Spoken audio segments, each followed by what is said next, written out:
2020년 12월 6일 주일 예배를 우리 하나님께 드리겠습니다.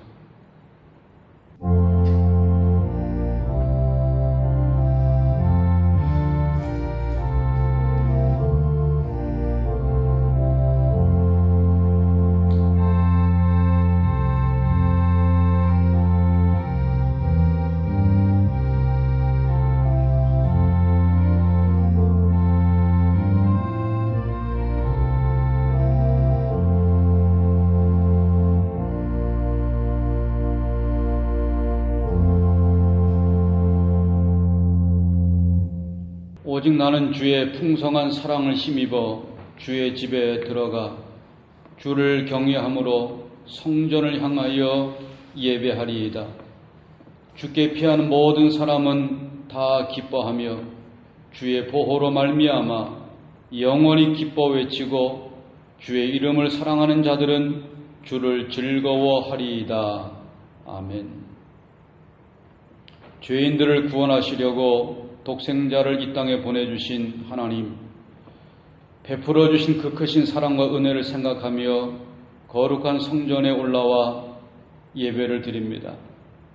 마음이 상한 자를 가까이 하시고 중심에 통회하는 자를 구원하신다고 약속하신 말씀을 기억합니다. 주님, 지난 한 주간 동안 세상에 살면서 저희들의 몸과 마음이 지치고 상하여 있습니다. 이러한 저희들의 모습을 있는 그대로 받아주시고 이 예배를 통하여 저희들의 몸과 마음이 새 힘을 얻고 강건한 모습으로 회복되게 하옵소서. 예수님의 이름으로 기원하옵나이다. 아멘. 찬송 28장, 새 찬송가 28장 찬송 들으시겠습니다.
신앙 고백하시겠습니다. 전능하사 천지를 만드신 하나님 아버지를 내가 믿사오며 그 외아들 우리 주 예수 그리스도를 믿사오니 이는 성령으로 잉태하사 동정녀 마리아에게 나시고 본디오 빌라도에게 고난을 받으사 십자가에 못 박혀 죽으시고 장사한 지 사흘 만에 죽은 자 가운데서 다시 살아나시며 하늘에 오르사 전능하신 하나님 우편에 앉아 계시다가 저리로서 산자와 죽은 자를 심판하러 오시리라. 성령을 믿사오며 거룩한 공회와 성도가 서로 교통하는 것과 죄를 사하여 주시는 것과 몸이 다시 사는 것과 영원히 사는 것을 믿사옵나이다. 아멘. 하나님의 말씀 구약성경 에스라 7장 6절 말씀부터 10절까지의 말씀을 함께 읽겠습니다. 이 에스라가 바벨론에서 올라왔으니 저는 이스라엘 하나님 여호와께서 주신 바 모세 율법에 익숙한 학사로서 그 하나님 여호와의 도우심을 입음으로 왕에게 구하는 것은 다 받는 자더니 아닥사스다 왕 7년에 이스라엘 자손과 제사장들과 레위 사람들과 노래하는 자들과 문지기들과 느디님 사람들 중에 몇 사람이 예루살렘으로 올라왔을 때에 이 에스라가 올라왔으니 왕의 7년 5월이라 정월 초하루에 바벨론에서 길을 떠났고 하나님의 선한 손에 도우심을 입어 5월 초하루에 예루살렘에 이르니라. 에스라가 여호와 율법을 연구하여 준행하며 율례와 규례를 이스라엘에게 가르치기로 결심하였었더라. 아멘. 기도하시겠습니다. 은혜로우신 사랑의 하나님, 오늘 주의 날 거룩한 12월 첫 주일에 우리 하나님 앞에 모이고 또 가정에서 또 성전에서 하나님을 예배합니다. 이 시간 예배하는 장소가 주의 거룩한 성전임을 깨닫게 하시고 하나님 앞에 경건하게 진심으로 예배할 때에 우리 예배를 받으시고 또 이제 우리에게 말씀하실 때에 그 말씀을 우리가 듣고 깨닫고 그 말씀을 행함으로 우리의 삶에 놀라운 변화가 일어나게 하여 주시옵소서. 예수님 이름으로 기도드립니다. 아멘. 이스라엘 민족은 바벨론 포로 70년을 견딘 후에 여러 지도자들의 인도로 민족 재건의 꿈을 안고 시온의 땅으로 돌아옵니다. 당시 이스라엘 민족 안에는 여러 가지의 가치관들이 충돌하고 이것은 다양한 민족 재건의 해법으로 표현되어지고 있었습니다. 그런데 이 모든 가치관과 민족 재건의 해법을 넘어서서 시온의 새로운 역사를 만든 것은 바벨론에서 돌아온 학사 에스라가 가지고 있었던 비전을 통해서 이루어지게 되었습니다. 본문의 배경이 되고 있는 에스라 7장 1절 말씀부터 5절까지의 말씀은 이스라엘 백성들을 이끌고 시온의 땅으로 돌아온 리더 에스라의 배경과 그리고 족보를 기록을 하고 있습니다. 그리고 이어지고 있는 에스라 7장 6절은 에스라의 면모를 이렇게 소개하고 있습니다. 우리 같이 6절을 읽겠습니다. 이 에스라가 바벨론에서 올라왔으니 저는 이스라엘 하나님 여호와께서 주신 바 모세의 율법에 익숙한 학사로서 그 하나님 여호와의 도우심을 입음으로 왕에게 구하는 것은 다 받는 자더니. 아멘. 그리고 이제 본문 9절의 증언을 보면 정월 초하루에, 여기서 말하는 정월 초하루는 우리가 사용하고 있는 양력 4월 달에 해당을 합니다. 이제 4월에 바벨론을 떠나서 5월 초하루, 양력으로는 8월 초하루에 예루살렘에 도착을 했다라고 증언을 하고 있습니다. 이때는 주전 BC 458년 경이었고 바벨론에서 예루살렘까지는 1440km가 되어지는 그 긴 거리를 장애물과 그리고 험한 광야의 길을 통과해서 드디어 에스라 일행은 꿈에 그리던 조국의 땅에 귀환하게 된 것입니다. 이렇게 돌아온 에스라의 마음속에는 중요한 결심이 있었습니다. 오늘 본문 10절에 보면 에스라가 결심했던 결심의 내용이 무엇인지를 확인할 수가 있습니다. 바로 그 결심 속에 에스라가 생각했던 민족 재건의 비전이 들어 있는 것입니다. 바벨론에서 돌아오는 지도자들 가운데에는 새 정치의 비전을 가지고 있는 지도자도 있었고, 또 교육 입국을 향한 비전을 가진 사람도 있었고, 또 문화적인 비전을 가진 사람, 또 경제적인 부강한 나라의 비전을 가진 그러한 지도자들도 있었습니다. 그런데 에스라에게는 이 모든 것보다 더 중요한 비전이 있었습니다. 에스라가 가지고 돌아온 비전을 한마디로 말한다면 하나님 말씀의 비전이었습니다. 10절 말씀을 우리 함께 읽어보도록 하시겠습니다. 10절. 에스라가 여호와 율법을 연구하여 준행하며 율례와 규례를 이스라엘에게 가르치기로 결심하였었더라. 에스라가 가지고 있었던 말씀의 비전, 그 비전의 세 가지 키워드는, 첫째는 연구하여, 그리고 둘째는 준행하며, 그리고 셋째는 가르치기로 라고 하는 것입니다. 오늘날 우리들에게도 에스라가 가졌던 동일한 비전이 요구되어지고 있습니다. 그렇다면 이스라엘 역사에 새로운 변화를 가져오게 했던 에스라가 가지고 있었던 그 비전의 정체가 무엇이겠습니까?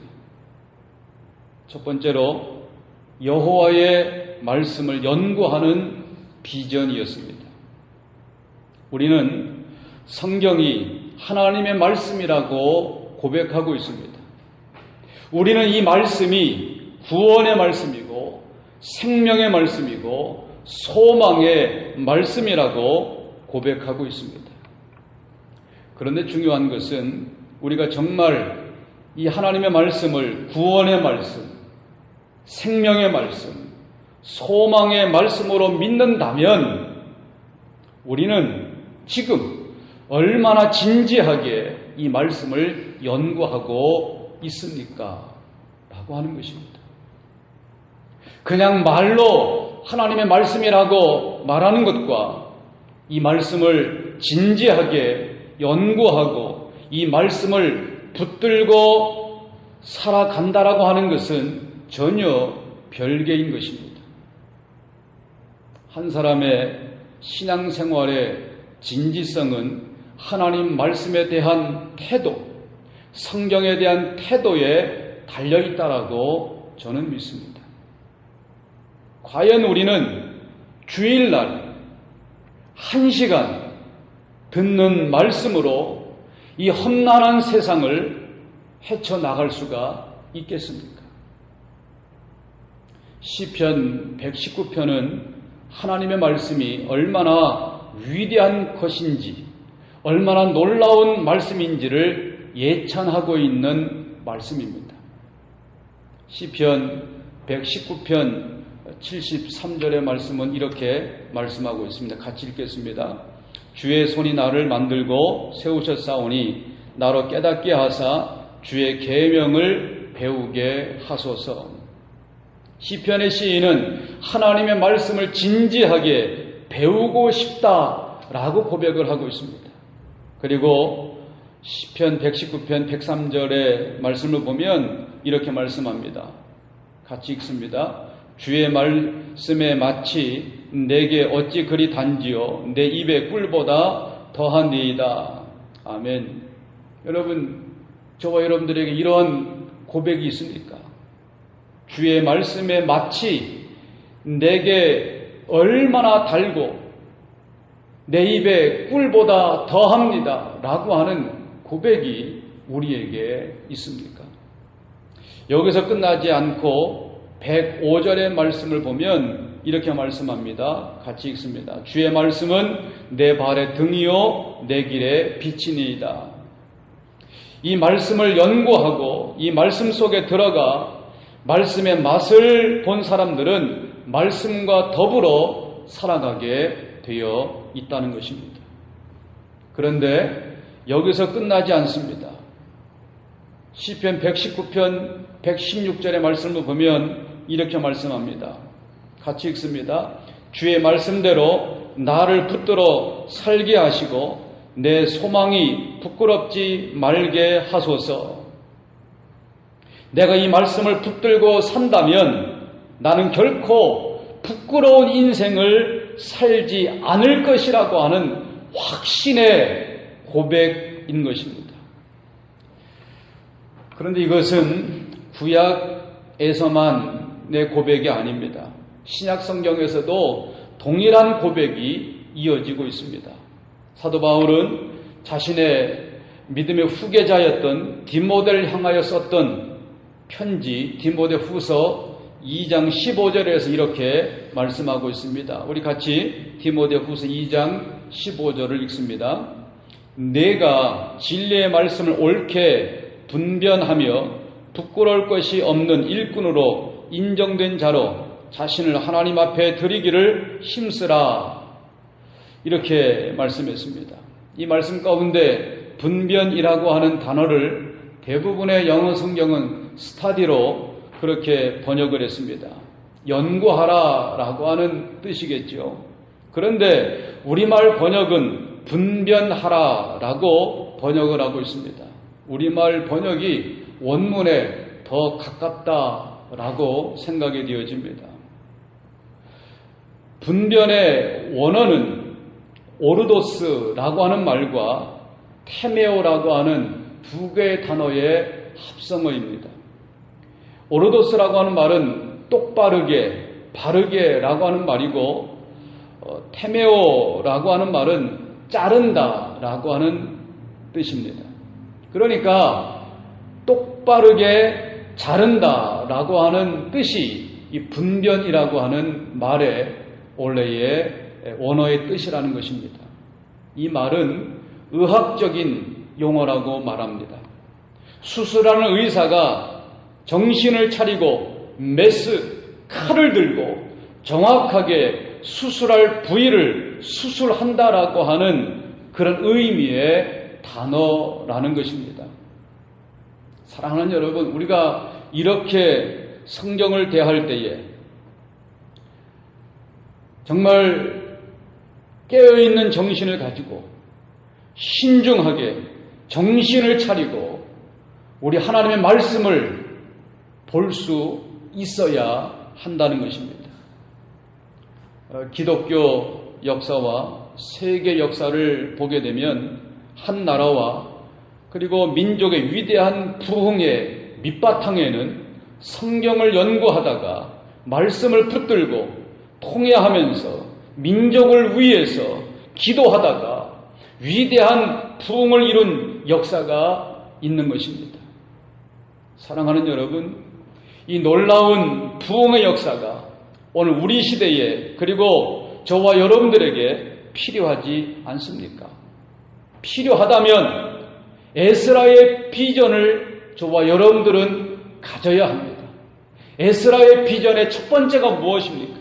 바로 그것은 하나님의 말씀을 진지하게 연구하는 것입니다. 두 번째로 에스라의 민족을 향한 비전은 여호와의 말씀을 준행하는 비전이었습니다. 여러분, 말씀을 연구하는 목적이 무엇입니까? 단순하게 지식을 얻기 위해서 말씀을 연구하고 있습니까? 이것은 굉장히 잘못된 동기입니다. 말씀을 연구하는 목적이 무엇입니까? 말씀을 연구하는 목적은 내 삶의 변화를 위해서입니다. 말씀대로 살기 위해서 말씀을 연구하는 것입니다. 말씀을 지키기 위해서 말씀을 연구하는 것입니다.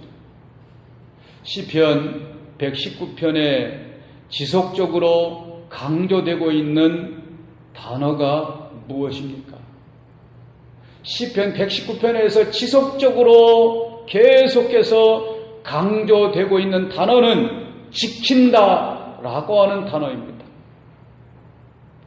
시편 119편 4절을 같이 읽도록 하시겠습니다.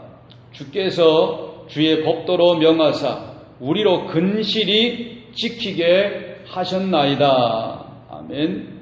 또 17절을 같이 읽습니다. 주의 종을 후대하여 살게 하소서. 그리하시면 주의 말씀을 지키리이다. 아멘. 또 33절입니다. 같이 읽습니다. 여호와여 주의 율례의 도를 내게 가르치소서. 내가 끝까지 지키리이다. 또 그 밑에 34절입니다. 같이 읽습니다. 나로 깨닫게 하소서. 내가 주의 법을 준행하며 전심으로 지키리이다. 아멘. 또 44절입니다. 같이 읽습니다. 내가 주의 율법을 항상 영영이 끝없이 지키리이다. 아멘. 여러분, 시편 119편에서 계속해서 반복되는 단어, 그 단어는 내가 그 하나님의 말씀을 지키겠습니다. 라고 하는 단어가 계속해서 반복되고 있는 것입니다. 진심으로 항상 영원히 그 말씀을 지키겠습니다. 라고 하는 것입니다. 사랑하는 여러분, 이것이 말씀을 읽고 연구하는 사람들의 정당한 태도라고 말할 수가 있을 것입니다.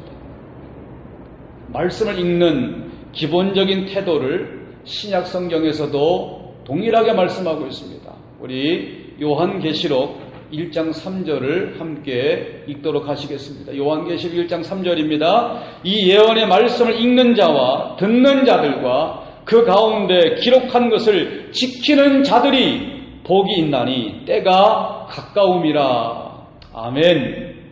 하나님의 말씀을 지킬 때 하나님의 말씀이 비로소 내게 복이 된다는 말씀입니다. 말씀을 지킬 때에만, 말씀이 내 삶으로 옮겨질 때에만 축복이 되고 능력이 될 수 있는 것입니다. 말씀을 읽고 연구하는 목적은 단 하나입니다. 그대로 살기 위해서입니다. 말씀을 연구하는 것, 하나님의 말씀을 듣는 것, 하나님의 말씀을 읽는 것, 그 단 하나의 목적은 그 말씀대로 살기 위해서인 것입니다. 이것을 잊지 않을 때 비로소 말씀은 나에게 축복이 되고 능력이 되고 우리의 삶을 바꾸는 위대한 변화의 권능이 될 수 있는 것입니다. 이제 세 번째로 이스라엘의 민족을 향한 에스라의 비전은 여호와의 말씀을 가르치는 비전이었습니다. 하나님의 말씀은 나 혼자 연구하고 지키는 것으로 끝날 수 있는 것이 결코 아닙니다.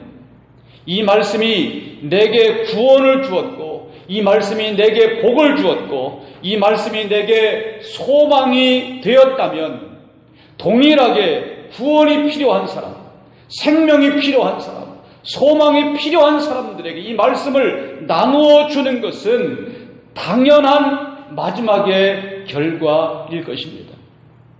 그래서 에스라는 이스라엘 백성들에게 하나님의 말씀을 가르치기로 결심하고 바벨론에서 시온의 땅 예루살렘으로 귀환하고 있는 것입니다.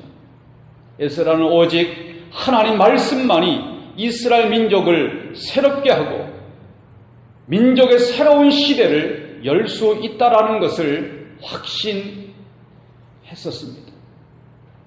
에스라가 가르치기를 결심했던 이 말씀은 동일하게 이 시대에 우리 민족과 우리 한 사람 한 사람의 새로운 시대를 열기 위해서도 우리에게 동일하게 필요한 것입니다. 예수님께서 지상생애를 결산하시면서 마지막으로 주신 말씀이 무엇입니까? 마태복음 28장 20절의 말씀입니다. 우리 같이 읽습니다. 내가 너희에게 분부한 모든 것을 가르쳐 지키게 하라. 볼지어다 내가 세상 끝날까지 너희와 항상 함께 있으리라 하시니라. 아멘.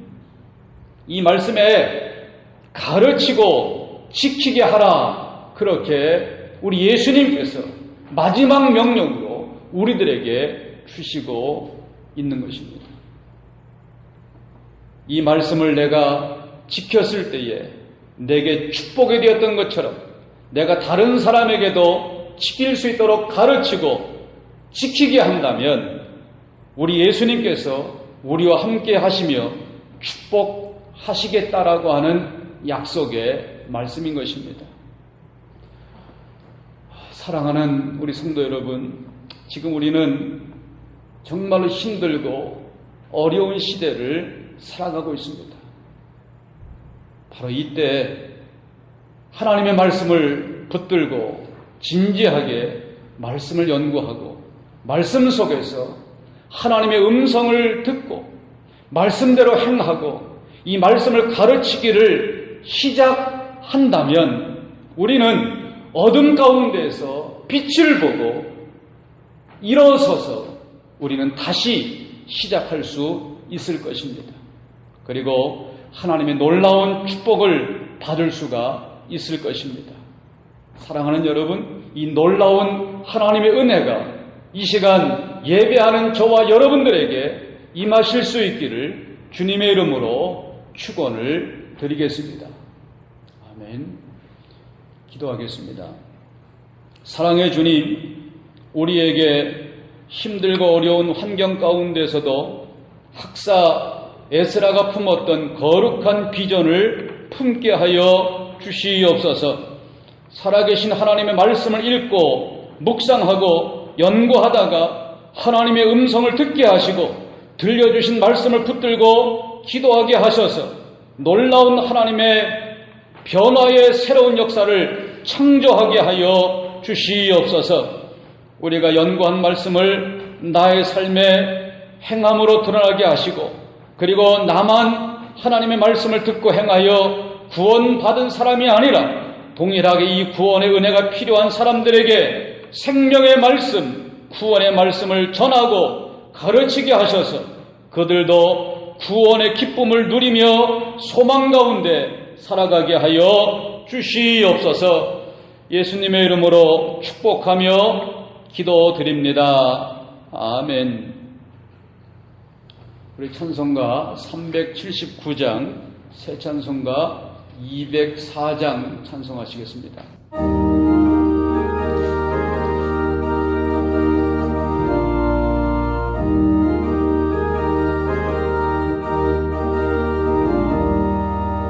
주의 말씀 듣고서 전에 가는 자를 반석 위에 떠닫고 집을 지은 같아 비가 오고 물나며 바람 부딪혀도 반석 위에 세운 집 넘어지지 않네.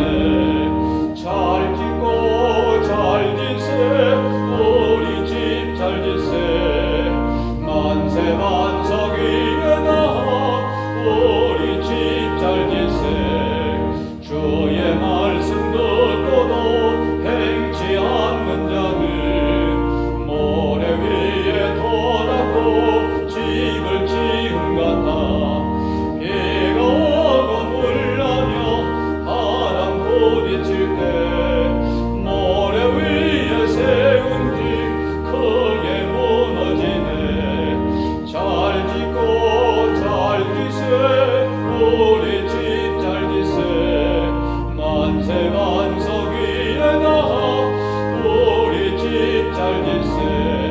세상 모든 사람들 집을 짓는 자니 반석 위가 아니면 모래 위에 짓네.